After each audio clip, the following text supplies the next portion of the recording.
লোহিত সাগরের মঞ্চে উতা হুথি ইরানের যুগলবন্দি, মধ্যপ্রাচ্যের খেলায় নতুন বা যুক্তরাষ্ট্রের ডিফেন্স কি ভাঙবে? মধ্যপ্রাচ্যের ভূ রাজনীতি যেন ডার্বি ম্যাচের শেষ মিনিটের স্নায়ুক্ষয়ী উত্তেজনা। একদিকে ইসরায়েলের আগ্রাসী আক্রমণের ঢেউ, আর অন্যদিকে ইয়েমেনের হুথি বিদ্রোহীরা প্রতিরোধে তাদের অদম্য ঢাল তুলে ধরেছে। তাদের লক্ষ্য একটাই, ইহুদিবাদী শাসন ব্যবস্থার ধ্বংস নিশ্চিত করা। কিন্তু এই অসাধ্য সাধন কি সম্ভব যখন বিশ্ব মোড়ল যুক্তরাষ্ট্র তার পুরো সামরিক শক্তি দিয়ে ইসরায়েলের ডিফেন্সে দাঁড়িয়ে আছে? যুদ্ধের সাজে ইয়েমেন। হঠাৎ করেই যেন ইয়েমেন থেকে এক শক্তিশালী ফ্রি কিক নিল হুথিরা। তাদের রাজনৈতিক ব্যুরোর সদস্য মোহাম্মদ আল ফারার ঘোষণা, এটা শুধু কথার কথা নয়, বরং রাজনৈতিক, অর্থনৈতিক এবং কৌশলগতভাবে তারা ইহুদিবাদীদের ভবিষ্যৎ ধ্বংস করার জন্য প্রস্তুতি নিচ্ছে। গাজায় ইসরায়েলের চলমান ধ্বংসযজ্ঞের মধ্যেই এই হুমকি। হুথিরা শুধু হুমকি দিয়েই ক্ষান্ত হয়নি, তারা লোহিত সাগরে ইসরায়েলের পণ্যবাহী জাহাজ লক্ষ্য করে একের পর এক ক্ষেপণাস্ত্র হামলা চালাচ্ছে। আফ্রিকা ইশরাতের এই ইনসাইড স্টোরি বলছে, যতই হুথিদের দমন করতে ইসরায়েল হামলা করছে, ততই তাদের আক্রমণ আরও বাড়ছে। এটা যেন ম্যাচে উল্টো ফল। প্রতিপক্ষের ট্যাকল যত জোরালো, হুথিদের আক্রমণ তত তীব্র। ইসরায়েলের জন্য নিঃসন্দেহে এটি এক ঘোর দুশ্চিন্তা। হুথি নেতা মোহাম্মদ আল ফারা বলেছেন, আমরা কেবল প্রচারণা কিংবা গণমাধ্যমে বক্তৃতা দেওয়ার মাঝে ইসরায়েলের বিরুদ্ধে প্রতিরোধ বলয় গড়ে তুলছি না, বরং রাজনৈতিক, অর্থনৈতিক এবং কৌশলগতভাবে ইহুদিবাদীদের ভবিষ্যৎ ধ্বংস করার জন্যই এগিয়ে যাচ্ছি। ইরানের প্রবেশ, অদম্য সঙ্গীর আগমন। পশ্চিমা গোয়েন্দাদের দাবি, হুথিদের পেছনে রয়েছে পারস্য উপসাগরীয় রাষ্ট্র ইরান। যদিও তেহরান এই দাবি প্রত্যাখ্যান করে, তবুও খবর আসছে চীন থেকে ক্ষেপণাস্ত্র তৈরির গুরুত্বপূর্ণ উপকরণ এবং রাশিয়া থেকে সুখোই 35 যুদ্ধ বিমান পেতে চলেছে ইরান। সবচেয়ে বড় ঘোষণাটি এসেছে IRGCর জ্যেষ্ঠ কমান্ডার মেজর জেনারেল মোহাম্মদ পাকপুরের কাছ থেকে। পশ্চিমা শক্তি এবং ইসরায়েলকে মোকাবিলায় ইয়েমেনের সামরিক বাহিনীর কাছে কৌশলগত সহযোগিতা বৃদ্ধি করবে ইরান। ইরান কেন হঠাৎ ইয়েমেনের সামরিক বাহিনীর সাথে প্রকাশ্যে একজোট হওয়ার ঘোষণা দিল? বিশ্লেষকরা মনে করছেন, এটা ইসরায়েলের বিরুদ্ধে বৃহৎ যুদ্ধের পূর্ব পরিকল্পনার অংশ। একাই ইসরায়েলকে নাস্তানাবুদ করা ইরান এখন হুথিদের সঙ্গে নিয়ে এক শক্তিশালী জোট করছে। ইরান এই মুহূর্তে টকবগে আত্মবিশ্বাসে ফুটছে। ইরানের সেনাবাহিনীর উপপ্রধান রিয়ার অ্যাডমিরাল হাবিবুল্লাহ সাইরের মতে, আরোপিত 12 দিনের যুদ্ধে ইরান যুক্তরাষ্ট্র ও ইসরায়েলকে পরাজিত করেছে এবং বিশ্বমঞ্চে যুক্তরাষ্ট্রের ভাবমূর্তি নষ্ট করেছে। সামরিক প্রস্তুতিতে ইরান এখন অপ্রতিরোধ্য এবং শত্রুরা তাদের ছোঁয়ায় সাহস পাবে না। অন্যদিকে মধ্যপ্রাচ্যের অন্য পরাশক্তি সৌদি আরব এই খেলার এক অদ্ভুত নীরব দর্শক। সুন্নি বিশ্বের নেতা সৌদি আরব আমেরিকার মিত্র হওয়া সত্ত্বেও আঞ্চলিক স্থিতিশীলতার জন্য চীনের মধ্যস্থতায় ইরানের সাথে কূটনৈতিক সম্পর্ক পুনরুদ্ধার করেছে। এই দ্বিমুখী চাল পরিস্থিতিকে আরও জটিল করে তুলেছে। একদিকে মুসলিম ঐক্যের ডাক, অন্যদিকে পশ্চিমা মিত্রদের সাথে সম্পর্ক বজায় রাখা। সৌদি আরব যেন মাঠের এমন একজন খেলোয়াড় যে পরিস্থিতি বুঝে আক্রমণ বা ডিফেন্সের কৌশল নিতে প্রস্তুত। হুথিদের হাতে দেশীয় প্রযুক্তিতে তৈরি প্যালেস্টাইন 2 মডেলের ব্যালিস্টিক মিসাইল, ইরানের পারমাণবিক উচ্চাকাঙ্ক্ষা এবং তেহরানের সামরিক প্রস্তুতি সবই ইঙ্গিত দিচ্ছে যে মধ্যপ্রাচ্যে 12 দিনের যুদ্ধের চেয়েও ভয়ঙ্কর কিছু অপেক্ষা করছে। মাদুরোর ড্রোন যুদ্ধ, আমেরিকার উঠোনে উত্তেজনার মেঘ। নিকোলাস মাদুরোর ভেনেজুয়েলা যেন এক রাজনৈতিক দাবানল।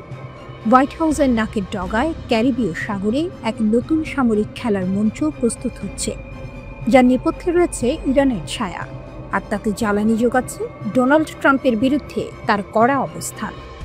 এ যেন এক ভূ রাজনৈতিক থ্রিলার, যেখানে প্রতিটি চালই এক একটি অনিশ্চিত মোড়। মার্কিন উঠোনে যুদ্ধের মেঘ জমা হচ্ছে। ওয়াশিংটন পোস্ট ও নিউজ উইকের বিস্ফোরক রিপোর্টগুলি এক গোপন চুক্তির পর্দা উন্মোচন করেছে। ভেনেজুয়েলা নাকি ইরানের কাছ থেকে চেয়েছে অত্যাধুনিক ড্রোন, সেই ড্রোন যা ইউক্রেনের রণাঙ্গনে কুখ্যাত শাহেদ নামে পরিচিত। কারাকাসের পরিবহন মন্ত্রী 1000 কিলোমিটার পাল্লার ড্রোন চেয়েছেন বলে খবর। এ যেন দূর থেকে ছোড়া এক নীরব ক্ষেপণাস্ত্রের দাবি। ইরান ও মাদুরো এক নতুন সামরিক যুগলবন্দি। ইরানের ড্রোন বিশেষজ্ঞ ফ্যাবিয়ান হিঞ্চ বলেছেন, তেহরানের কাছে অত্যন্ত সমৃদ্ধ সিস্টেম পোর্টফোলিও আছে যা তারা কারাকাসকে দিতে পারে। ভাবুন তো, ইউক্রেন যুদ্ধে আলোড়ন সৃষ্টিকারী তুর্কি নির্মিত বিয়ার আক্তার TB2 এর অ্যানালগ মোহাজের 6 কিংবা সুদূর নজরদারির জন্য মোহাজের 2 এগুলো কি তবে পৌঁছাতে চলেছে ভেনেজুয়েলার উপকূলে? আরও আছে 600 মাইলেরও বেশি পাল্লার শাহেদ 131 ড্রোন। এগুলি যদি সত্যিই মার্কিন সীমান্তে মোতায়েন হয় তবে পরিস্থিতি অকল্পনীয় উত্তেজনার দিকে মোড় নেবে।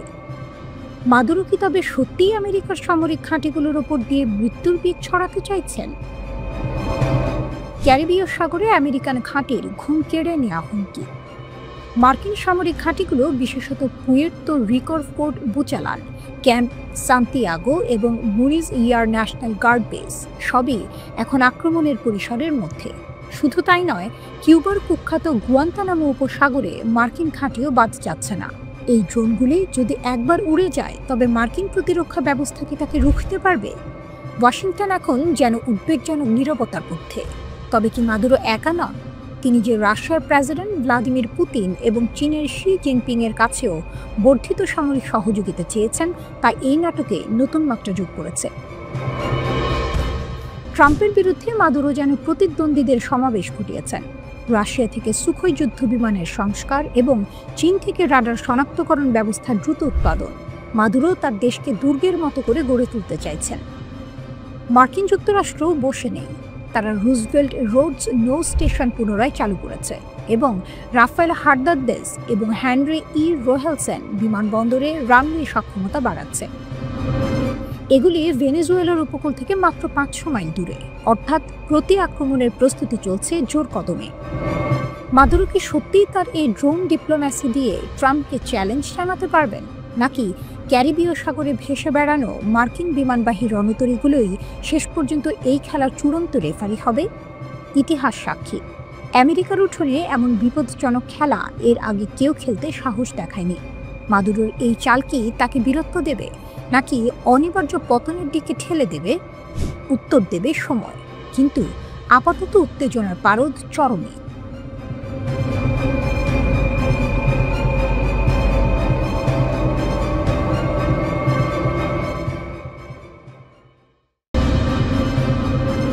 পশ্চিমের আকাশে এখন ঘন মেঘ। পারস্য উপসাগরীয় দেশটির এক সামরিক নেতার ঘোষণা যেন সেই মেঘে বিদ্যুতের ঝলকানি। ইরানের মাটি এখন সম্পূর্ণ নিরাপদ।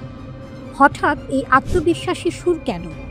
একে কেবলই রণহুঙ্কার, নাকি যুদ্ধবিরতির আড়ালে তেহরান পৌঁছে গেছে এক নতুন অস্পৃশ্য সামরিক উচ্চতায়? আন্তর্জাতিক বিশ্লেষকদের কপালে তাই এখন স্পষ্ট ভাঁজ। কারণ এ হলো সেই দেশের বার্তা যার ভাণ্ডারে লুকিয়ে আছে 60% পর্যন্ত বিশুদ্ধ ইউরেনিয়ামের বিশাল মজুদ। সামরিক উচ্চতার এক নতুন দিগন্ত। ইসলামিক রেভলিউশনারি গার্ড কর্পসের IRGC এর মুখপাত্র জেনারেল আলী মোহাম্মদ নাইনির বক্তব্য শুধু সতর্কবার্তা নয়, তিনি দ্বিধাহীনভাবে ঘোষণা করলেন, আমাদের দেশ সামরিকভাবে আরও প্রস্তুত এবং শত্রুদের বিরুদ্ধে কঠোর প্রতিরোধ গড়ে তুলেছে। Islamic Revolutionary Guard Corps IRGC এর মুখপাত্র জেনারেল আলী মোহাম্মদ নাইনির বক্তব্য শুধু সতর্কবার্তা নয়, তিনি দ্বিধাহীনভাবে ঘোষণা করলেন, আমাদের দেশ সামরিকভাবে আরও প্রস্তুত এবং শত্রুদের বিরুদ্ধে কঠোর প্রতিরোধ গড়ে তুলেছে। তার সাফ কথা, ইরানের বিরুদ্ধে কোনো আগ্রাসন ঘটলে শত্রুপক্ষকে আরও কঠিন পরাজয় বরণ করতে হবে। তার এই বক্তব্যকে সাধারণ হুমকি বলে উড়িয়ে দেওয়া কঠিন। কেন? কারণ এর কিছুদিন আগেই পারস্য উপসাগরীয় দেশটি ঘোষণা করেছে তারা নাকি আগের চেয়েও শক্তিশালী পারমাণবিক স্থাপনা তৈরি করেছে। জেনারেল নাইনি মনে করিয়ে দিয়েছেন, গত জুনে ইসরায়েল ও যুক্তরাষ্ট্রের নেতৃত্বে ইরানের ওপর চাপিয়ে দেয়া 12 দিনের যুদ্ধ ছিল একটি ষড়যন্ত্র। আর সেই যুদ্ধেই নাকি ন্যাটো ও সেন্টকম এর বিরুদ্ধে একা দাঁড়িয়েও ইরান শত্রুদের ভয়াবহ পরাজয় বরণ করতে বাধ্য করেছিল। যে দেশের কাছে 100 কেজিরও বেশি 60% পর্যন্ত বিশুদ্ধ ইউরেনিয়াম মজুত রয়েছে, তাদের এমন ঘোষণা স্বাভাবিকভাবেই বিশ্বজুড়ে উদ্বেগ সৃষ্টি করে।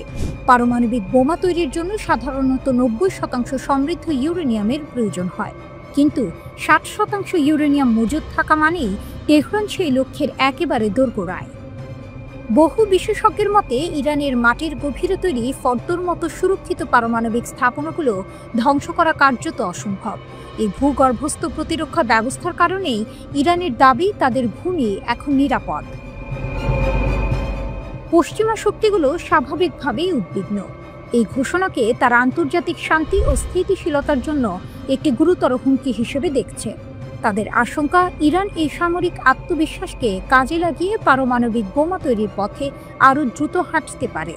যদিও ইরান বরাবরই তাদের পারমাণবিক কর্মসূচিকে শান্তিপূর্ণ উদ্দেশ্য প্রণোদিত বলে দাবি করে, তবে 60% ইউরেনিয়ামের মজুত এবং নতুন করে সামরিক উচ্চতার ঘোষণা কূটনৈতিক টেবিলে নতুন করে চাপ সৃষ্টি করেছে। প্রশ্ন হলো, যুদ্ধবিরতির এই নীরব সময়ে ইরান কি সত্যিই সেই সামরিক গভীরতা অর্জন করেছে যেখানে পশ্চিমা শক্তির আঘাত পৌঁছানো কার্যত অসম্ভব, নাকি এটি কেবলই মনোবলে চিড়ি ধরানো এক কৌশল? ইসরায়েলি হামলায় ক্ষতিগ্রস্ত পারমাণবিক স্থাপনাগুলো পুনর্গঠনের ঘোষণা দিয়েছে ইরান। ইরানের পারমাণবিক শক্তি সংস্থা পরিদর্শনের সময় দেশটির প্রেসিডেন্ট মাসুদ পেজেশকিয়ান জানান, এসব স্থাপনা আগের চেয়ে বেশি শক্তিশালীভাবে পুনর্নির্মাণ করা হবে। তিনি আরও বলেন, ইরানের কখনোই পারমাণবিক অস্ত্র অর্জনের ইচ্ছা ছিল না, এখনও নেই। প্রেসিডেন্ট পারমাণবিক স্থাপনাগুলোর সর্বশেষ অবস্থা সম্পর্কে ব্রিফিং গ্রহণ করেন। তিনি সতর্ক করে বলেন, কোনো স্থাপনা ধ্বংস হলেও ইরান পিছু হটবে না, কারণ ইরানি বিজ্ঞানীরা প্রয়োজনীয় সকল জ্ঞান ও দক্ষতা অর্জন করে রেখেছেন।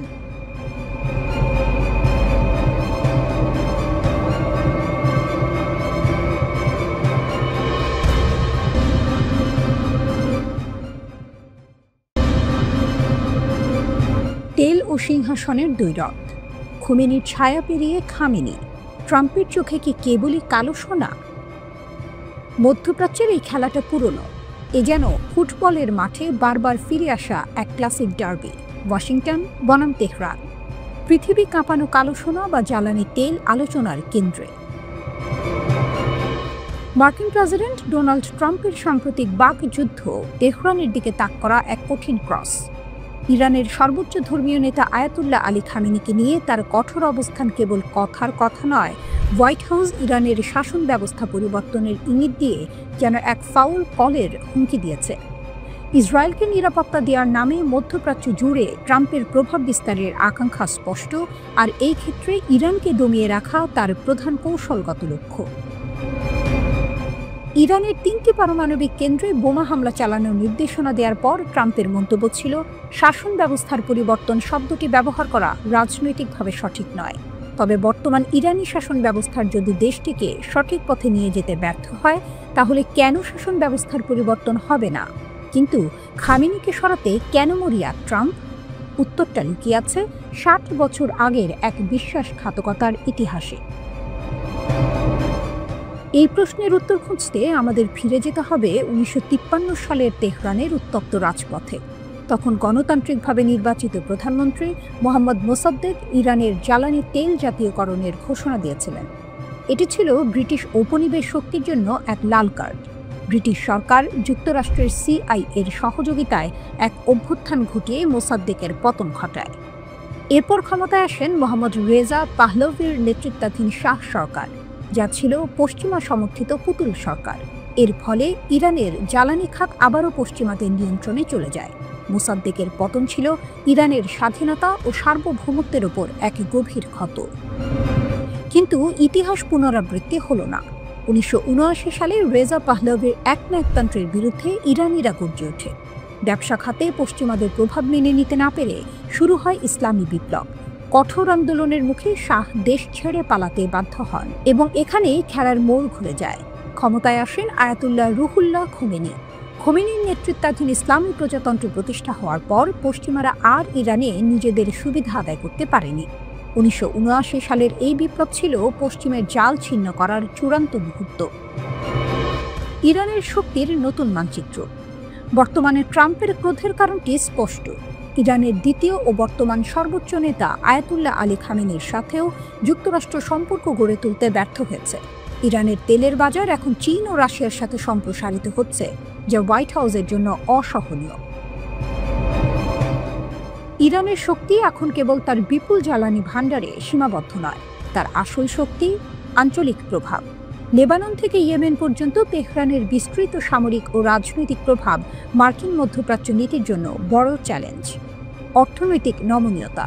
পশ্চিমা নিষেধাজ্ঞা সত্ত্বেও চীন ও রাশিয়ার মতো বড় অর্থনৈতিক শক্তির সাথে ইরানের তেলের বাণিজ্য বজায় রাখা।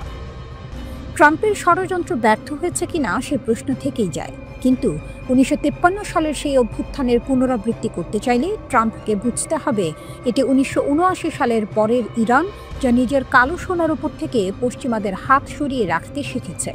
জ্বালানি তেলের লোভ ট্রাম্পকে তাড়া করে বেড়াচ্ছে, তবে খামেনির ইরানের জাল ছিন্ন করা মোটেও সহজ হবে না।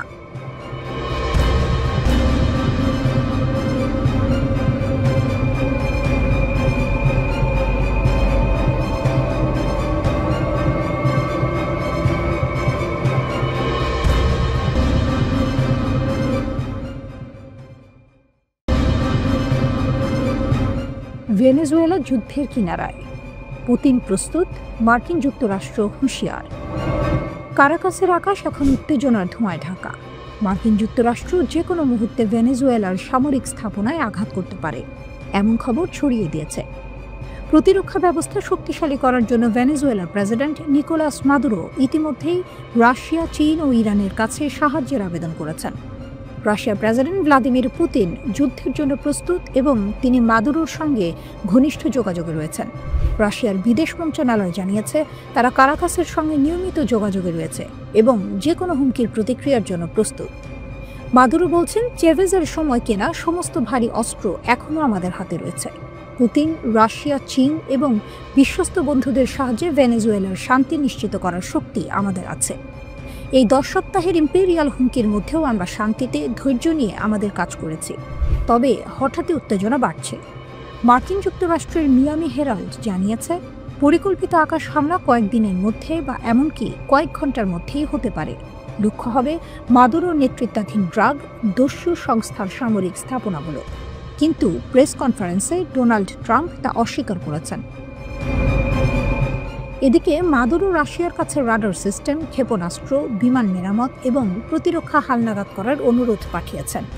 চীনের সঙ্গে সম্প্রসারণকৃত সামরিক সহযোগিতা এবং ইরানের কাছ থেকে ড্রোন, জিপিএস স্ক্র্যাম্বলিং এবং শনাক্তকরণ যন্ত্র চাওয়া হয়েছে। রাশিয়া অবশ্য শুধুই অস্ত্র সরবরাহ করছে না, তারা ইতোমধ্যেই ভেনেজুয়েলার তেল ও গ্যাসে কয়েক বিলিয়ন ডলারের বিনিয়োগ ধরে রেখেছে। মাদুরোর প্রধান সমর্থক হিসেবে রাশিয়ার ভূমিকা এখন নজরকাড়া। বিশ্লেষকরা বলছেন, পুতিনের জন্য যুক্তরাষ্ট্রের বাহিনী ক্যারিবিয়ানে স্থানান্তর ইউরোপে তার মনোযোগ বিভ্রান্ত করছে। যুক্তরাষ্ট্র ইতিমধ্যে ইউএসএস জেরাল্ড ফোর্ডকে ক্যারিবিয়ানে পাঠিয়েছে, আর রাশিয়ার সের্গে ল্যাভরভ মার্কিন উত্তেজনা বাড়ানোর চেষ্টা নিয়ে সতর্ক করেছেন।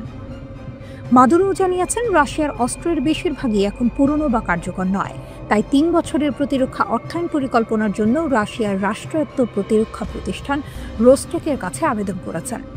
যুদ্ধের আগুন ভেনেজুয়েলার আকাশে ঘনিয়ে আসছে। রাশিয়া, চীন এবং ইরান মিলে মাদুরোর শক্তি আরও বাড়িয়ে তুলছে। এই পরিস্থিতি শুধু ভেনেজুয়েলার জন্য নয়, আন্তর্জাতিক রাজনীতির মানচিত্রেও বড় ধাক্কা দিচ্ছে।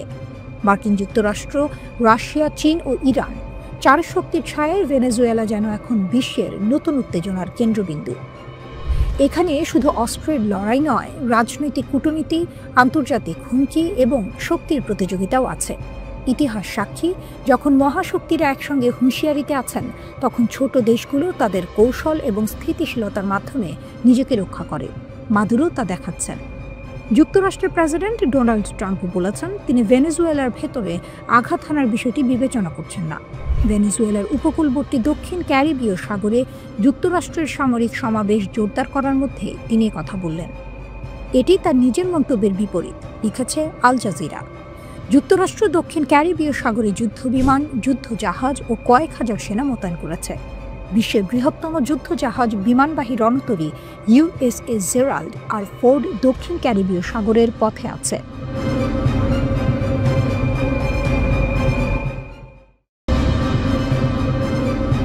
আবারও অগ্নিশিখার মতো জ্বলে উঠেছে তেহরান। একদিকে মার্কিন চাপ, অন্যদিকে ইসরায়েলের অবিরাম উস্কানি। কিন্তু ইরানের কণ্ঠ আজ কঠোর, স্পষ্ট ও গর্বে ভরা, আমরা থামব না। এক উত্তল সাক্ষাৎকারে ইরানের পররাষ্ট্রমন্ত্রী আব্বাস আরাকচি যেন আগুনে ঘি ঢেলে দিলেন। তিনি আল জাজিরাকে বলেন, আমরা কোনো চাপের কাছে নতি স্বীকার করব না। ইউরেনিয়াম সমৃদ্ধকরণ থামবে না। যুদ্ধেও যা অর্জিত হয়নি, আলোচনায় তা সম্ভব নয়। এই ঘোষণার সঙ্গে সঙ্গে যেন নতুন করে দাউ দাউ করে উঠল ইরানের প্রতিরোধের ইতিহাস। যে দেশ বহুবার নিষেধাজ্ঞায় শ্বাসরুদ্ধ হয়েছে, যে জাতি বছরের পর বছর হামলার মুখে থেকেও মাথা নিচু করেনি, তারা আবারও মনে করিয়ে দিল ইরানের প্রযুক্তি ধ্বংস করা যায় না, দমিয়ে রাখা যায় না। আরাকচি আরও এক ধাপ এগিয়ে বলেন, কিছু পারমাণবিক উপাদান ধ্বংসস্তূপের নিচে চাপা পড়েছে, কিন্তু প্রযুক্তি অক্ষত। জ্ঞানকে কেউ মাটির নিচে পুঁতে রাখতে পারে না। এই বাক্যে যেন প্রতিধ্বনিত হলো ইরানের সেই আত্মবিশ্বাস যা কোনো যুদ্ধেই ভাঙেনি। জুন মাসের সেই ভয়াবহ 12 দিনের যুদ্ধে ইসরায়েল ও মার্কিন যুক্তরাষ্ট্র একযোগে হামলা চালিয়েছিল ইরানের পারমাণবিক স্থাপনাগুলিতে। তারা ভেবেছিল এই হামলায় ইরানের কর্মসূচি শেষ হয়ে যাবে, কিন্তু বাস্তবটা উল্টো। ইরান জানিয়ে দিল তাদের পারমাণবিক কর্মসূচি আগের চেয়েও শক্তিশালীভাবে ফিরে আসছে। আরাকচি উপহাস করে বলেন, তারা ভেবেছিল আমরা থেমে যাব, কিন্তু আমরা আরও দ্রুত এগোচ্ছি। এই মন্তব্য যেন সরাসরি ইসরায়েল ও ওয়াশিংটনের মুখে চপেটাঘাত। ইরান বলছে তাদের বৈজ্ঞানিক মেধা, প্রযুক্তিগত সক্ষমতা এবং জাতীয় সংকল্প সবই অক্ষত রয়েছে। তাদের বার্তা স্পষ্ট, আমরা শান্তি চাই, কিন্তু যদি কেউ আঘাত করে উত্তর দেব আগুনে। তবে এখানেই শেষ নয়। মার্কিন প্রশাসন যখন নতুন করে আলোচনার প্রস্তাব দেয়, তখন আরাকচি সেই প্রস্তাবে কাঁটা বসান। তিনি বলেন, আমরা আলোচনায় বসতে পারি, কিন্তু কোনো অসম্ভব শর্ত আমরা মেনে নেব না। আমাদের ক্ষেপণাস্ত্র কর্মসূচি নিয়ে আলোচনা নয়, তাহলে সেটা হবে আত্মসমর্পণ। এই মন্তব্যে প্রকাশ পেল ইরানের কৌশলগত দৃঢ়তা। তারা জানে মার্কিন যুক্তরাষ্ট্র চায় ইরানের প্রতিরক্ষা শক্তিকে দুর্বল করতে, কিন্তু তেহরান তার হাতের অস্ত্র কখনো ছাড়বে না। সম্প্রতি যুক্তরাজ্য, ফ্রান্স ও জার্মানি, এই 3 ইউরোপীয় দেশ আবারও পুরনো নিষেধাজ্ঞা ফিরিয়ে এনেছে, কিন্তু তাতে ইরানের অবস্থান বদলায়নি। তেহরান বলছে তাদের পারমাণবিক কর্মসূচি সম্পূর্ণ বেসামরিক, বিদ্যুৎ উৎপাদন ও বৈজ্ঞানিক গবেষণার জন্য। তাদের কোনো পারমাণবিক বোমা তৈরির পরিকল্পনা নেই। তবুও পশ্চিম দুনিয়া যেন এই কথা বিশ্বাস করতে চায় না। আর সেখানেই ইরানের বার্তা, বিশ্বাস না করলে শক্তি দিয়েই বোঝাবো। আজ ইরান কেবল এক দেশ নয়, এক প্রতীক, প্রতিরোধের, আত্মসম্মানের আর এক অপরাজেয় আত্মার প্রতীক। যুদ্ধ, নিষেধাজ্ঞা, হত্যা চেষ্টা কিছুই থামাতে পারেনি এই জাতিকে। তারা আবারও ঘোষণা করেছে, চাপ নয়, প্রতিরোধই আমাদের উত্তর। ইরান আবারও প্রমাণ করল, বোমায় ভবন ভাঙা যায়, কিন্তু জাতির মনোবল নয়।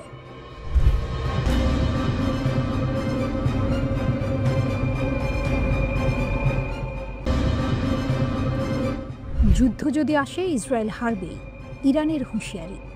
তেহরান যেন আবারও আগুনে দাঁড়িয়ে ঘোষণা দিল, আমরা আলোচনায় বসবো, কিন্তু আত্মসমর্পণ নয়।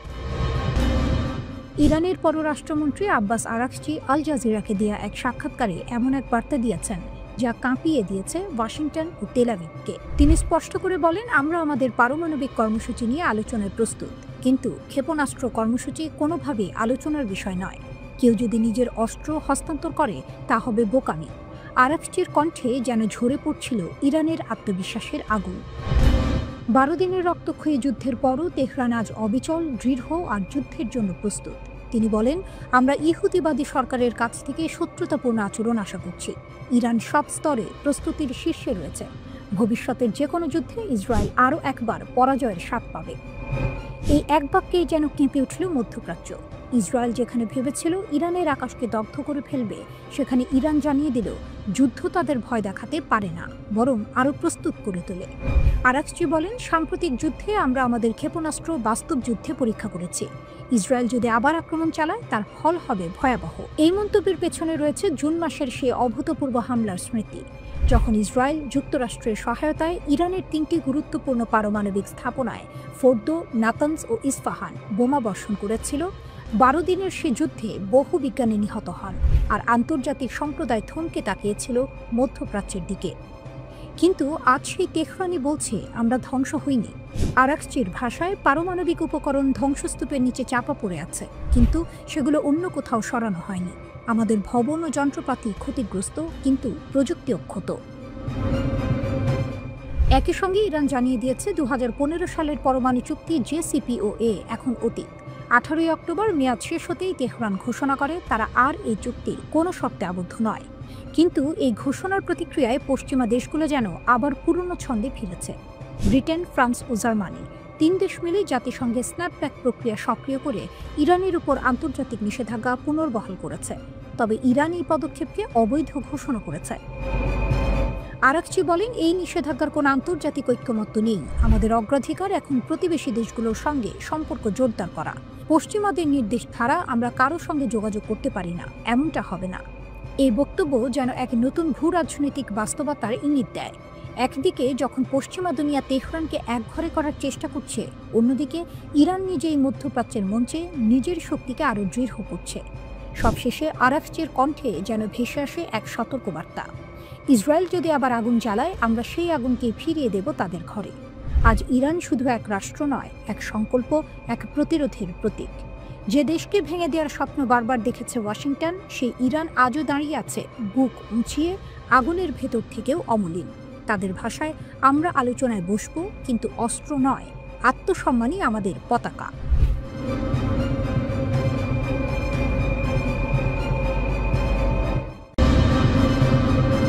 তেহরানের কণ্ঠে আজ এক নতুন বার্তা। এ যেন কূটনীতির আড়ালে বাজছে যুদ্ধের ঢোল। ইরান বলছে, মধ্যপ্রাচ্য এখন আর কেবল উত্তেজনা নয়, ইসরায়েলের সঙ্গে এক প্রকৃত আঞ্চলিক যুদ্ধে নিমজ্জিত।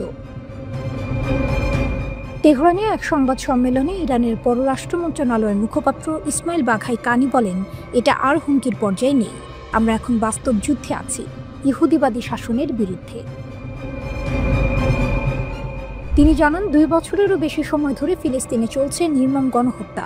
গাজা থেকে লেবানন, সিরিয়া থেকে ইয়েমেন, পুরো অঞ্চলেই ইসরায়েলের আগ্রাসন ছড়িয়ে পড়েছে।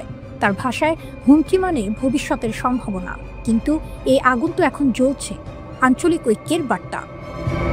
বাঘাই বলেন, এখন সব দেশ বুঝতে পারছে এই অঞ্চলের প্রধান বিপদ ইসরায়েল। তাই নিরাপত্তা নিশ্চিত করতে পারস্পরিক বোঝাপড়া ও চুক্তি এখন সময়ের দাবি। তিনি বলেন, গাজায় যুদ্ধবিরতি বললেও হত্যাযজ্ঞ থামেনি। যুদ্ধবিরতি শুরু হওয়ার পরও 200 ফিলিস্তিনি নিহত, 600-রও বেশি আহত। তার অভিযোগ, যুদ্ধবিরতির গ্যারান্টাররাই এই হত্যার দায় এড়িয়ে যাচ্ছে। গণহত্যার অভিযোগ। বাঘাই জানান, গাজা অভিযানে এখন পর্যন্ত প্রায় 270 সাংবাদিক নিহত হয়েছেন, যা ইতিহাসে নজিরবিহীন। এটা যুদ্ধ নয়, এটা পূর্ণমাত্রার গণহত্যা। তিনি বলেন, জাতিসংঘ ও পশ্চিমা শক্তির নিষ্ক্রিয়তার তীব্র সমালোচনা করে তিনি সতর্ক করেন, তাদের নীরবতা ইসরায়েলকে আরও বেপরোয়া করছে। যুক্তরাষ্ট্রের সঙ্গে আলোচনা নেই। মার্কিন যুক্তরাষ্ট্রের সঙ্গে আলোচনার বিষয়ে প্রশ্ন উঠলে বাঘাই স্পষ্টভাবে বলেন, ওমানের মাধ্যমে কোনো আনুষ্ঠানিক বার্তা পায়নি, কোনো আলোচনা শুরু হয়নি। তার অভিযোগ, মার্কিন যুক্তরাষ্ট্র কথায় শান্তির কথা বললেও কাজে আগ্রাসন চালাচ্ছে। জুন মাসে আমাদের দেশ মার্কিন ইসরায়েলে হামলার শিকার হয়েছে, বহু সেনা কর্মকর্তা ও বিজ্ঞানী নিহত। এই ক্ষত আমরা ভুলব না, তিনি বলেন। ইরানি মুখপাত্র আরও বলেন, আমরা যুক্তিসঙ্গত আলোচনায় বিশ্বাস করি, কিন্তু যুক্তরাষ্ট্র সে ভাষা বোঝে না। তিনি মার্কিন পরমাণু নীতি নিয়ে কটাক্ষ করে বলেন, ট্রাম্প বলেছেন, আমেরিকার এমন অস্ত্র আছে যা 150 বার পৃথিবী ধ্বংস করতে পারে। এই শক্তি গর্বের নয়, বরং ভয়ঙ্কর। পশ্চিমা ভণ্ডামি নিয়ে ক্ষোভ। বাঘাই অভিযোগ করেন, পশ্চিমা শক্তিগুলো একদিকে ইরানের শান্তিপূর্ণ পরমাণু কর্মসূচিকে হুমকি বলে, অন্যদিকে নিজেরা অস্ত্র বিস্তারের চুক্তি লঙ্ঘন করে চলছে। তিনি বলেন, তাদের মুখে নীতি, হাতে আগুন। বিশ্ব রাজনীতির নতুন সমীকরণ। ইরান এখন কেবল প্রতিরোধের প্রতীক নয়, বরং এক নতুন আঞ্চলিক ভারসাম্যের কেন্দ্রবিন্দু। বাঘাই বলেন, আমরা দেখি সিরিয়া, সুদান, লিবিয়া, যেখানে যেখানে মার্কিন হস্তক্ষেপ হয়েছে সেখানেই ছড়িয়েছে বিশৃঙ্খলা। তার ভাষায়, মাদক বা সন্ত্রাস দমনের নামে সার্বভৌমত্ব লঙ্ঘনের অধিকার কারণেই। শেষে তিনি সতর্ক করেন, যদি ন্যায় বিচার নীরব থাকে, তাহলে অন্যায়েরই শাসন কায়েম হবে। তেহরানের বার্তা স্পষ্ট, ইরান আর প্রতিক্রিয়া জানাচ্ছে না, নেতৃত্ব নিচ্ছে। আর এই যুদ্ধে কথার চেয়ে দৃঢ় তাদের অবস্থান, আমরা থামব না।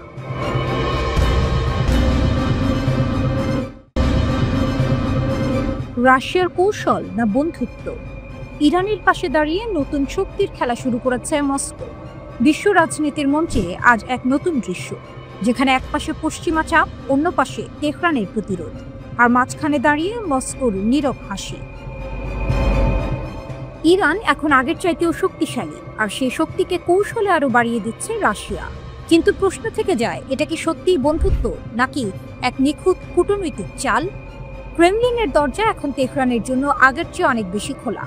রাশিয়ার মুখপাত্র দিমিত্রি পেসকভ স্পষ্ট করে বলেছেন, ইরানের সঙ্গে সম্পর্ক এখন অত্যন্ত গতিশীল, আমরা প্রস্তুত প্রতিটি ক্ষেত্রে সহযোগিতা বাড়াতে। এই ঘোষণা শুধুই সৌজন্য নয়, বরং এক কৌশলগত বার্তা, বিশ্বকে জানিয়ে দেয়া যে ইরান একা নয়। যে সময় যুক্তরাষ্ট্র ও ইসরায়েল ইরানের পারমাণবিক স্থাপনায় হামলা চালাচ্ছে, ঠিক তখনই মস্কো বলছে তোমাদের উপর চাপ অন্যায়। এই বার্তা শুধু কূটনৈতিক নয়, বরং সামরিকভাবে প্রতিপক্ষকে সতর্ক করারও ইঙ্গিত। 2025 সালের জানুয়ারিতে দুই দেশ সই করে কম্প্রিহেনসিভ স্ট্র্যাটেজিক পার্টনারশিপ চুক্তি। এই চুক্তির আওতায় রাশিয়া ইরানকে দিচ্ছে পারমাণবিক প্রযুক্তি, স্যাটেলাইট সহায়তা এবং উন্নত প্রতিরক্ষা ব্যবস্থা। বিশ্লেষকরা বলছেন এটি কেবল বন্ধুত্ব নয়, বরং এক পারস্পরিক স্বার্থের খেলা। রাশিয়া চায় মধ্যপ্রাচ্যে একটি নির্ভরযোগ্য মিত্র, আর ইরান চায় পশ্চিমা নিষেধাজ্ঞা ও মার্কিন চাপের বিরুদ্ধে এক পরাশক্তির ছায়া। দুই দেশের এই স্বার্থের সংযোগই আজ নতুন শক্তির জোট তৈরি করছে। তবে এই সম্পর্কেও আছে রহস্য, কারণ পশ্চিমা গোয়েন্দারা দাবি করছে রাশিয়া ইরানের শাহেদ ড্রোন প্রযুক্তি ব্যবহার করে নিজস্ব ড্রোন তৈরি করেছে গেরান নামে। অর্থাৎ ইরানের প্রযুক্তি রাশিয়া ব্যবহার করছে, কিন্তু কৃতিত্ব নিচ্ছে নিজে। তাহলে কি ইরানকে শক্তিশালী করার আড়ালে মস্কো আসলে নিজের কৌশল সাজাচ্ছে? এই প্রশ্নের মধ্যেই বুশেহরে রাশিয়া বিনিয়োগ করেছে প্রায় $25 বিলিয়ন, তৈরি করছে 4টি নতুন পারমাণবিক কেন্দ্র, যা ইরানের জ্বালানি ঘাটতি পূরণ করবে, পাশাপাশি প্রযুক্তিগত স্বনির্ভরতা ও প্রতিরোধ ক্ষমতা বাড়াবে বহু গুণে। কিন্তু এখানেও আছে শর্ত। রাশিয়া সবকিছু করবে কঠোর নজরদারিতে, অর্থাৎ শক্তি দিচ্ছে কিন্তু স্বাধীনতা নয়। এদিকে চলমান উত্তেজনার মধ্যেই রাশিয়া সফরে গেছেন ইরানের জাতীয় নিরাপত্তা পরিষদের সচিব আলী লারিজানি। তার এই সফর ঘিরেই শুরু হয়েছে নতুন জল্পনা, কারণ একই সময়ে মস্কোয় পৌঁছে যায় ইসরায়েলের একটি বার্তাও, আর যুদ্ধ চাই না। কিন্তু ঠিক পরদিন রাশিয়া ঘোষণা দেয় ইরানকে দেবে 48টি Su-35 মাল্টিরোল যুদ্ধ বিমান।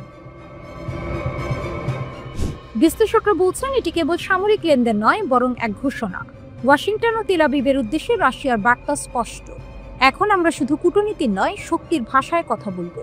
ইরানের হাতে এই যুদ্ধ বিমান পৌঁছালে মধ্যপ্রাচ্যের আকাশ শক্তির ভারসাম্য বদলে যাবে পুরোপুরি।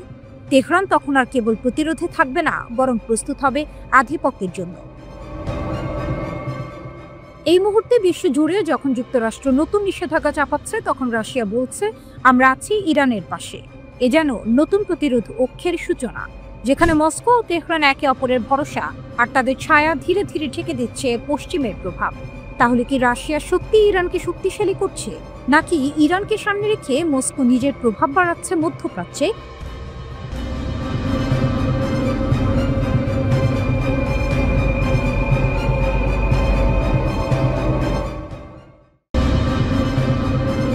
রাশিয়ার হাত ধরছে ইরান, আকাশ যুদ্ধে ফিরে আসছে তেহরানের শক্তি। অবশেষে তেহরান পাল্টা চাল দিয়েছে। যে দেশ একসময় ইসরায়েলি আকাশ অভিযানের সামনে অসহায় হয়ে পড়েছিল, আজ সেই দেশ আকাশে ফের গর্জে ওঠার প্রস্তুতি নিচ্ছে। যুক্তরাষ্ট্র ও ইসরায়েলের যৌথ হামলায় পরমাণু কর্মসূচি ধাক্কা খেলেও এখন ইরান ঝুঁকছে নতুন প্রতিরক্ষার দিকে, আকাশ শক্তির পুনর্জাগরণে। এবার ইরানের হাতে উঠছে রাশিয়ার তৈরি বিশ্বের অন্যতম ভয়ঙ্কর যুদ্ধবিমান Su-35। এই যুদ্ধবিমানকে অনেকে বলে আকাশের শিকারিবাজ। ইউক্রেন যুদ্ধের পর রাশিয়া আর কোনো দেশের সঙ্গে এত বড় সামরিক চুক্তি করেনি, কিন্তু ইরান করেছে। ফাঁস হওয়া এক গোপন নথি বলছে তেহরান $650 কোটি বিশাল চুক্তি করেছে মস্কোর সঙ্গে। চুক্তি অনুযায়ী রাশিয়া ইরানকে দেবে 48টি super Su-35 multi role fighter jet. আর এই খবরেই কেঁপে উঠেছে মধ্যপ্রাচ্যের আকাশ শক্তির ভারসাম্য। রাশিয়ার রাষ্ট্রীয় প্রতিরক্ষা সংস্থা ও তাদের সহযোগী সংস্থা KAI থেকে ফাঁস হওয়া নথিগুলো প্রকাশ করেছে ইউক্রেনীয় হ্যাকাররা। সেসব অনুযায়ী বিমানগুলো ইরানের ইস্পাহান প্রদেশের শাহিদ বাবাই বিমান ঘাঁটিতে সংযোজনের প্রস্তুতি চলছে। বিশ্লেষকরা বলছেন এই জেটগুলো যুক্ত হলে ইরানের বিমান বাহিনী বদলে যাবে পুরোপুরি। ইরান এতদিন রাশিয়ার পুরনো MiG-29 এবং আমেরিকান আমলের F-14 বিমান দিয়ে আকাশ পাহারা দিত, কিন্তু গত জুনে যখন ইসরায়েল অত্যাধুনিক যুদ্ধ বিমান নিয়ে তেহরান থেকে মাত্র 80 কিলোমিটার দূরে বোমা বর্ষণ করে, তখন ইরান প্রতিরোধে পাঠাতে পারে কেবল একটি পুরনো MiG-29। ফল, দুইটি F-14 ওড়ার আগেই ধ্বংস। এই ঘটনার পরে তেহরান বুঝেছিল শুধু মিসাইল বা ড্রোনে হবে না, চাই আধুনিক আকাশ প্রতিরক্ষা। তাই এবার রাশিয়ার দিকে হাত বাড়িয়েছে ইরান। কেন এত সমালোচনায় Su-35? এই যুদ্ধবিমান রাডারে প্রায় অদৃশ্য, আছে উন্নত ইনফ্রারেড সেন্সর ও অতি দ্রুত গতির মিসাইল সিস্টেম। এটি একসঙ্গে 12টি পর্যন্ত আকাশ থেকে আকাশ ক্ষেপণাস্ত্র বহন করতে পারে। আক্রমণ ও প্রতিরক্ষা দুই দিকেই সক্ষম। রাশিয়ার ভাষায় একটি বিমানই একটি স্কোয়াড্রন। বিশ্লেষকরা বলছেন এই বিমানগুলো ইরানের হাতে আসলে ইসরায়েলি F-15 ও F-16 যুদ্ধ বিমানগুলো আর আগের মতো আধিপত্য বিস্তার করতে পারবে না, কারণ প্রযুক্তি ও গতির দিক থেকে Su-35 এখন বিশ্বের অন্যতম শ্রেষ্ঠ ফাইটার জেট। তবে এক প্রশ্ন থেকেই যায়, রাশিয়া আদৌ 48টি বিমান সময় মতো তৈরি করতে পারবে কিনা, কারণ নিষেধাজ্ঞা ও উপাদান সংকটে এখন রুশ প্রতিরক্ষা শিল্প ধীর গতিতে চলছে। সাধারণত তারা প্রতি 2 মাসে একটি করে বিমান তৈরি করতে পারে। তবুও তেহরান নির্ভর করছে মস্কোর উপর, কারণ এই মুহূর্তে ইরান জানে যুদ্ধের ময়দানে টিকে থাকতে চাইলে আকাশের শক্তি দেখাতে হবে। ইরানের নেতারা মনে করছেন Su-35 পেলে তাদের আকাশ প্রতিরক্ষা এমন উচ্চতায় পৌঁছাবে যা আগে কখনো হয়নি। তখন শুধু পরমাণু নয়, আকাশও হবে তেহরানের ঢাল। একসময় পরমাণু কর্মসূচিতে ধাক্কা খাওয়া দেশটি এখন বলছে, আমরা থামিনি, কেবল দিক বদলেছি। তেহরানের চোখ এখন আকাশে, আর সেই আকাশে শিগগিরই উড়বে রাশিয়ার শিকারী বাজ Su-35, যা বদলে দিতে পারে পুরো মধ্যপ্রাচ্যের শক্তির মানচিত্র।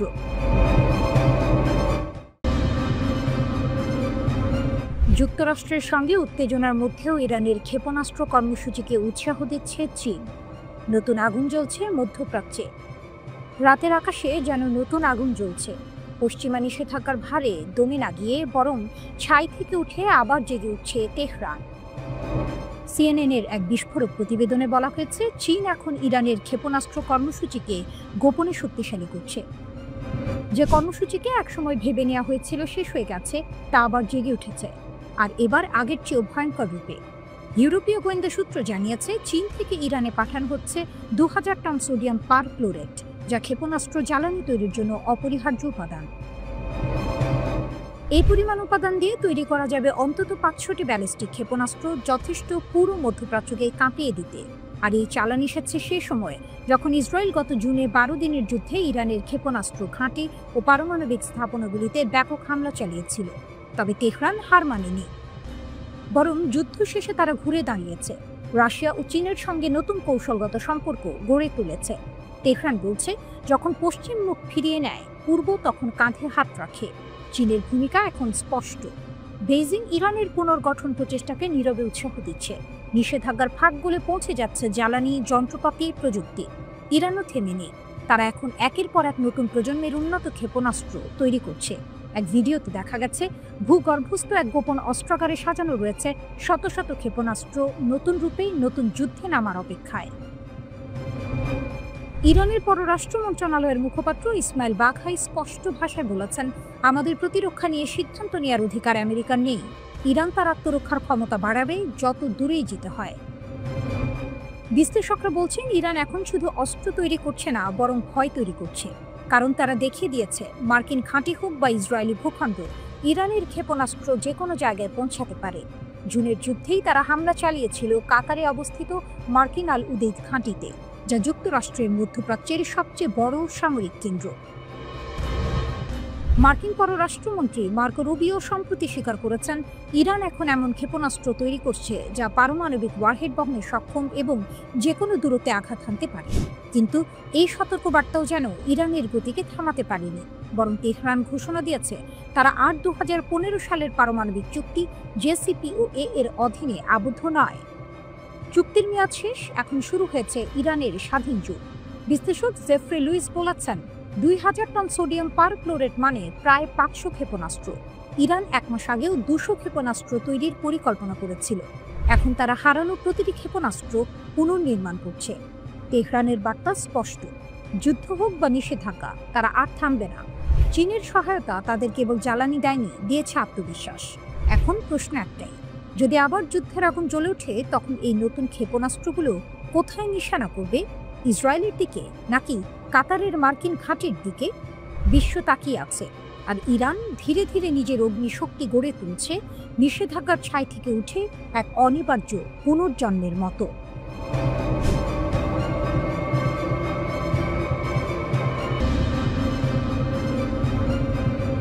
বিশ্বজুড়ে পারমাণবিক অস্ত্র কর্মসূচি নিয়ে যখন তীব্র উত্তেজনা, ঠিক তখনই বিশ্বের অন্যতম পরাশক্তি যুক্তরাষ্ট্রের প্রেসিডেন্ট ডোনাল্ড ট্রাম্পের একটি সিদ্ধান্ত আন্তর্জাতিক কূটনীতিতে নতুন করে ঝড় তুলেছে। যে পারমাণবিক কর্মসূচি নিয়ে এতকাল ইরানকে কোণঠাসা করার চেষ্টা চলছিল, সেই কর্মসূচি এবার নিজেই শুরু করেছে যুক্তরাষ্ট্র। ট্রাম্পের নতুন পারমাণবিক পরীক্ষা, ইরানের রোম হর্ষক প্রতিক্রিয়া। পৃথিবী আবার একবার রুদ্ধশ্বাস মুহূর্তে দাঁড়িয়েছে। মার্কিন প্রেসিডেন্ট ডোনাল্ড ট্রাম্প ঘোষণা করেছেন, পেন্টাগনকে 1992 সালের পর প্রথমবারের মতো পারমাণবিক অস্ত্র পরীক্ষা পুনরায় চালাতে হবে। রাশিয়া ও চীনের সঙ্গে পারমাণবিক প্রতিযোগিতার আড়ালে এই পদক্ষেপকে ইরান আন্তর্জাতিক শান্তি ভাঙার গুরুতর হুমকি হিসেবে আখ্যায়িত করেছে। ইরানের পররাষ্ট্রমন্ত্রী সৈয়দ আব্বাস আরাকচি এক্সে বলেন, একটি পারমাণবিক অস্ত্রধারী বুলি আবারও পারমাণবিক অস্ত্র পরীক্ষা করছে। এটি পশ্চাদমুখী এবং দায়িত্বহীন। মার্কিন যুক্তরাষ্ট্র বিশ্বের সবচেয়ে বিপজ্জনক বিস্তার ঝুঁকি। আরাকচি আরও সতর্ক করেছেন যে একই বুলি আমাদের শান্তিপূর্ণ পারমাণবিক কর্মসূচিকে দানবীয় করে তুলছে এবং আমাদের সুরক্ষিত পারমাণবিক স্থাপনাগুলিতে আরও হামলার হুমকি দিচ্ছে। তার ভাষায়, আন্তর্জাতিক আইন ও মানবতার উপর এই আক্রমণ। আরাকচি বলেন, যুক্তরাষ্ট্র তাদের প্রতিরক্ষা বিভাগের নাম পরিবর্তন করে যুদ্ধ বিভাগ করেছে, যা তাদের প্রকৃত আগ্রাসী চরিত্র প্রকাশ করে। একই সঙ্গে যুক্তরাষ্ট্রকে পারমাণবিক অস্ত্রে সজ্জিত এক দখলদার দানব বলেও অভিহিত করেন। ইরানকে অবমূল্যায়ন করার সময় শেষ। পশ্চিমা বিশ্ব ভেবেছিল জ্বালানি ও প্রযুক্তিগত সীমাবদ্ধতার কারণে ইরান পিছিয়ে থাকবে, কিন্তু তেহরান তা উল্টো প্রমাণ করছে। ইরানের ক্ষেপণাস্ত্র ও পারমাণবিক কর্মসূচি আজ আরও শক্তিশালী এবং আত্মনির্ভর। মার্কিন বোমার ঝড়েও ইরান ফিরে দাঁড়িয়েছে নতুন পরীক্ষা, নতুন প্রযুক্তি, নতুন প্রজন্মের অস্ত্রের সঙ্গে। ইরান শুধুমাত্র প্রতিরক্ষা করছে না, তারা প্রতিশোধের প্রস্তুতিও নিচ্ছে। জুন মাসে ইসরায়েলের সঙ্গে চলা 12 দিনের যুদ্ধে মার্কিন বাহিনী তাদের পারমাণবিক স্থাপনাগুলিতে হামলা চালিয়েছিল। তারপর ইরান স্থির থেকে গেছে। তারা স্পষ্ট করে দিয়েছে যে শান্তিপূর্ণ পারমাণবিক ক্ষমতার চর্চা বন্ধ করা হবে না। বিশেষজ্ঞরা বলছেন, ইরান এখন নিজের শক্তি ছাপিয়ে আন্তর্জাতিক মঞ্চে নতুন নকশা আঁকছে। পূর্ববর্তী নিষেধাজ্ঞা, বোমা হামলা বা আন্তর্জাতিক চাপ কিছুই তাদের থামাতে পারেনি, বরং এসবই ইরানকে আরও আত্মনির্ভর এবং শক্তিশালী করেছে। বিশ্বের কাছে ইরানের বার্তা স্পষ্ট, তারা একমাত্র প্রতিরক্ষা করছে না, তারা প্রতিসাম্য বজায় রাখার ক্ষমতা দেখাচ্ছে। এই পরিস্থিতি নতুন করে পারমাণবিক প্রতিযোগিতার উত্তেজনা ছড়াচ্ছে। মার্কিন যুক্তরাষ্ট্র পারমাণবিক পরীক্ষা পুনরায় চালালে ইরানও তার প্রস্তুতি সম্পন্ন শক্তি প্রদর্শনের জন্য প্রস্তুত। আরাকচি আরও বলেন, দুনিয়াকে জবাবদিহি করতে হবে। এমন অস্ত্রের বিস্তার স্বাভাবিক করা মানে আন্তর্জাতিক শান্তি ও নিরাপত্তার জন্য বড় হুমকি। বার্তা স্পষ্ট, ইরান আর পিছিয়ে নেই। শেষ লাইনটি রোমহর্ষকভাবে বলে, বিশ্বের সবচেয়ে বিপজ্জনক পারমাণবিক শক্তি শুধুমাত্র মার্কিন যুক্তরাষ্ট্র নয়, তেহরানও এখন তার অস্ত্র শক্তির ছাপ দিয়ে দেখাচ্ছে যে তাকে হালকাভাবে নেওয়া যাবে না। পারমাণবিক শক্তি, আত্মনির্ভরতা এবং প্রস্তুতিশীলতা, ইরান এখন আন্তর্জাতিক মঞ্চের খেলার নিয়ম পরিবর্তন করছে।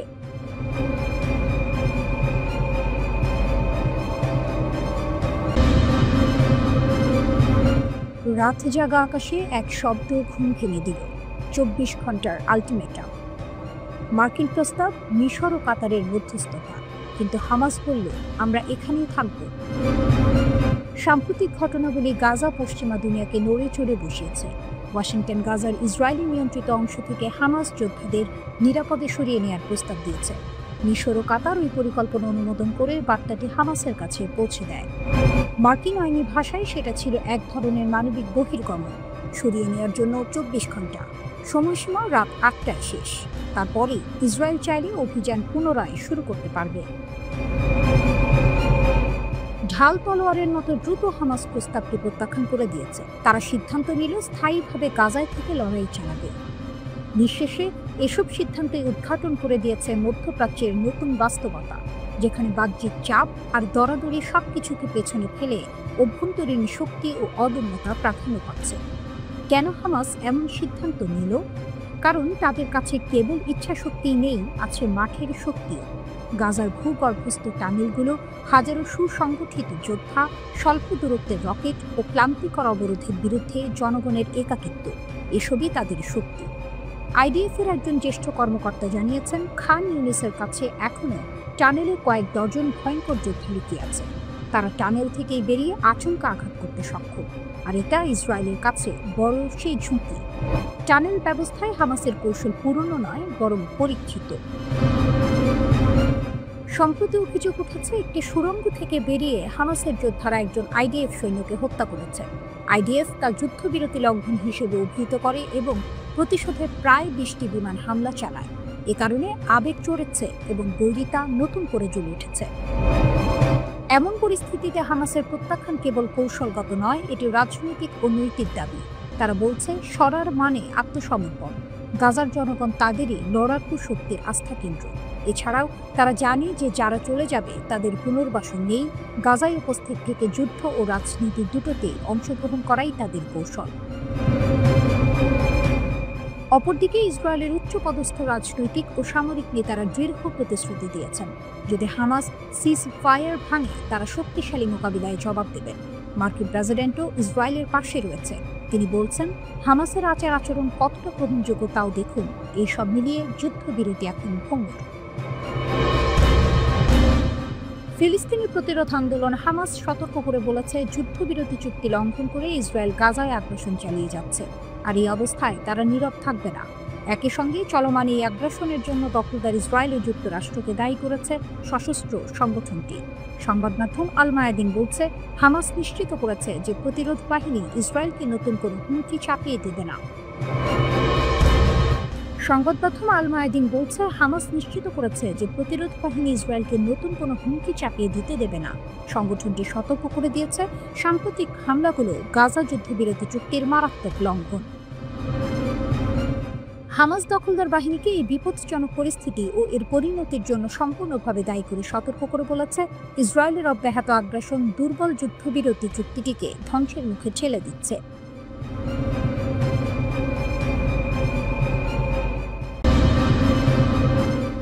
মধ্যপ্রাচ্যের ভূ রাজনীতিতে এখন চলছে ঐতিহাসিক ক্ল্যাশ। এক প্রান্তে ইসরায়েল ও তার পশ্চিমা মিত্ররা, হাতে নিষেধাজ্ঞার ফ্ল্যাগ। অন্য প্রান্তে তেহরানের দুর্গে প্রবেশ করেছে প্রাচ্যের দুই শক্তি, চীন ও রাশিয়া। এ যেন স্নায়ু যুদ্ধের রিম্যাচ নয়, বরং নতুন এক ট্রাই জংশন এর জন্ম। ইরানকে কোণঠাসা করার জন্য ইসরায়েল ও পশ্চিমা বিশ্ব যখন মরিয়া, তখনই তেহরান থেকে ভেসে এলো এক শক্তি প্রদর্শনের সংকেত।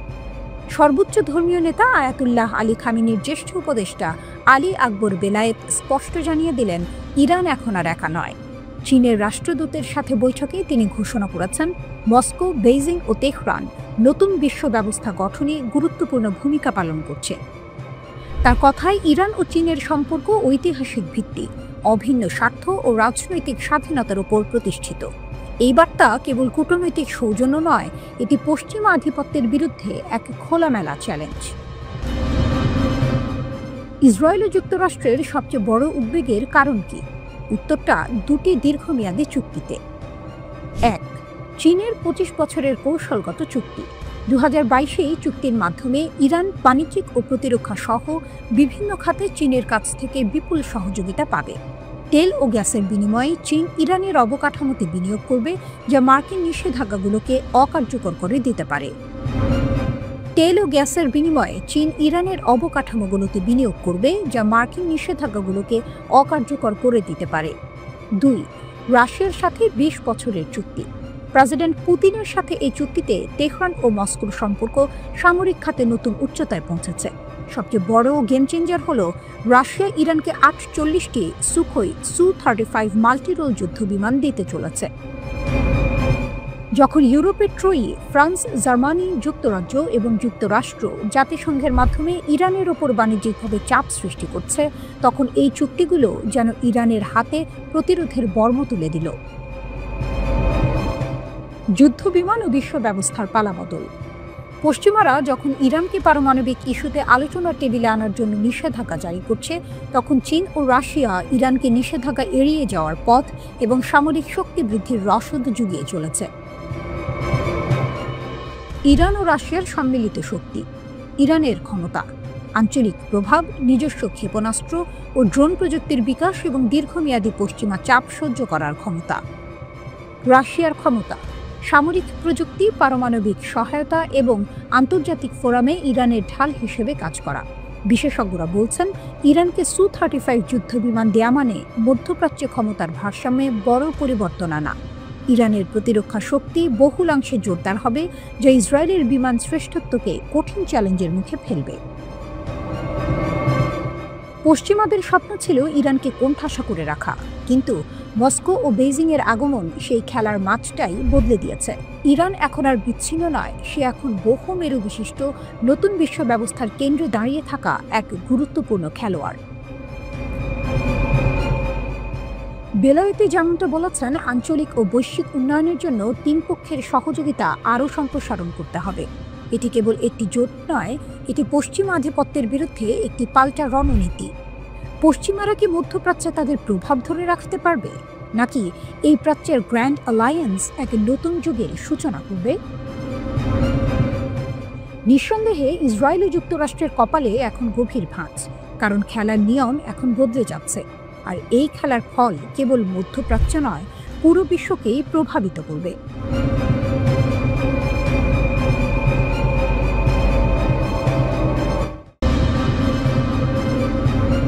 নেতানিয়াহুর পুরনো শত্রু ফিরে এসেছে, হিজবুল্লাহ নতুন শক্তিতে। বৈরুতের আকাশ এখন রহস্যের ধোঁয়ায় ঢাকা। হিজবুল্লাহ, যাকে কেউ শেষ হয়ে গেছে ভেবেছিল, আবার অস্ত্রের গর্জনে উঠে এসেছে। ইরানের নজরদারিতে এই গোপন পুনর্নির্মাণ চলছে নিঃশব্দে কিন্তু শক্তির সাথে। ইসরায়েল ইতিমধ্যেই লেবাননে 1000-এরও বেশি হামলা চালিয়েছে, কিন্তু হিজবুল্লাহর রহস্যময় পুনর্গঠন থামানো যায়নি। ক্ষেপণাস্ত্র, ড্রোন, কামান সবই নতুন করে মজুত হচ্ছে। কিছু অস্ত্র সিরিয়া এবং সমুদ্রপথে আসে, অন্যগুলি তৈরি হচ্ছে স্থানীয় কারখানায়। যুদ্ধবিরতির শর্ত সত্ত্বেও হিজবুল্লাহ নিরস্ত্রীকরণ থেকে পুনর্নির্মাণে স্থানান্তরিত হয়েছে। লেবাননের রাজনৈতিক দৃশ্যপটে উত্তপ্ত। রাষ্ট্রপতি জোসেফ আউন এবং প্রধানমন্ত্রী নওয়াফ সালাম পুরো দেশব্যাপী নিরস্ত্রীকরণ সমর্থন করেছেন, কিন্তু বাস্তবে অগ্রগতি শুধুমাত্র লিটানি নদীর দক্ষিণে সীমিত। হিজবুল্লাহ অন্যত্র শক্তিশালী এবং রাজনৈতিকভাবে প্রভাবশালী। দেশটি যেন সিঞ্চিত এক শ্বাসরুদ্ধ পরিস্থিতির মধ্যে, যেখানে কোনো ভুল পদক্ষেপ নতুন সংঘাতের আগুন জ্বালাতে পারে। হিজবুল্লাহ নেতা নাইম কাশেম স্পষ্ট বলেছেন, লেবানিজ সেনাবাহিনীর সঙ্গে সমন্বয় থাকা উচিত, কিন্তু গ্রুপকে নিরস্ত্র করার যে কোনো প্রচেষ্টা প্রতিরোধ করা হবে। এই বক্তব্য যেন ইঙ্গিত দিচ্ছে হিজবুল্লাহ থামবে না। আরব গোয়েন্দা সংস্থাগুলি বলছে, হিজবুল্লাহ এখন বিকেন্দ্রীভূত কাঠামোর দিকে ফিরে যাচ্ছে। 1980-এর দশকের মতো নতুন যোদ্ধাদের নিয়োগ, স্থানীয় শক্তি ব্যবহার এবং গোপন পরিকল্পনা সবই পুরনো কৌশলের পুনর্জন্ম। ভারী ক্ষতি সত্ত্বেও তারা বিশ্বাস করে ইরানের সমর্থনে পুনর্গঠিত হওয়া সম্ভব। হামাসও গাজায় একই পথে হাঁটছে। ট্রাম্পের যুদ্ধবিরতি পরিকল্পনার অধীনে তারা নিরস্ত্রীকরণে অস্বীকৃতি জানিয়েছে। দুই গোষ্ঠী মার খেয়েছে, কিন্তু রাজনৈতিকভাবে স্থিতিশীল এবং সামরিকভাবে সক্রিয়। প্রতিরোধের এই আয়না দেখাচ্ছে যে বল প্রয়োগ করে নিরস্ত্রীকরণ কার্যকর নয়। ইসরায়েলের আকাশে ড্রোন এখন ক্রমাগত উঠছে। 500-টিরও বেশি কামান হামলা হয়েছে বৈরুত এবং দক্ষিণে। 60,000 মানুষ এখনও বাস্তুচ্যুত।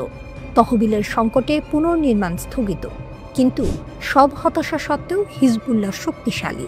তাদের অস্ত্রাগার পুনর্গঠিত, তাদের রাজনৈতিক প্রভাব অটুট। নেতানিয়াহুর জন্য হুঁশিয়ারি, গাজা ও বৈরুত দুপাশ থেকেই হুমকি। হিজবুল্লাহ কেবল একটি গোষ্ঠী নয়, এটি একটি শক্তিশালী রাজনৈতিক এবং সামরিক শক্তি, যা কখনো সহজে চাপে আসে না। ইসরায়েলের আকাশে তার অস্ত্রের ঝড়, লেবাননের রাজনীতির ধোঁয়া এবং ইরানের নীরব সমর্থন সব মিলিয়ে এখনও এক রোমাঞ্চকর খেলা। লেবাননের সশস্ত্র গোষ্ঠী হিজবুল্লাহর মহাসচিব শেখ নাইম কাশেম বলেছেন, যুক্তরাষ্ট্র কোনো পক্ষপাতহীন মধ্যস্থতাকারী নয়, বরং তারা আগ্রাসন ও এর সম্প্রসারণকে সমর্থন করে।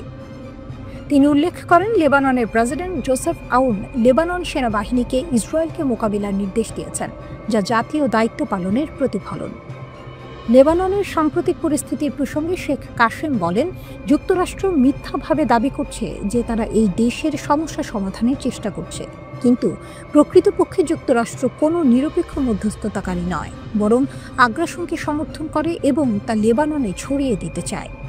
তিনি আরও বলেন, ভয় দেখিয়ে আমাদের অবস্থান বদলানো যাবে না। আমরা আত্মসমর্পণ বা পরাজয়ের পক্ষে নই এবং কখনো তা মেনে নেব না। হিজবুল্লাহ মহাসচিব বলেন, ইসরায়েল হয়তো কোনো এলাকা দখল করতে পারে, কিন্তু তারা লেবাননের ভূমি দীর্ঘস্থায়ীভাবে দখল করে রাখতে পারবে না। আমরা কারো কাছ থেকে নির্দেশ নিইনি এবং লেবাননকে শত্রুদের ইচ্ছামতো গড়া আমরা কখনোই মেনে নেব না।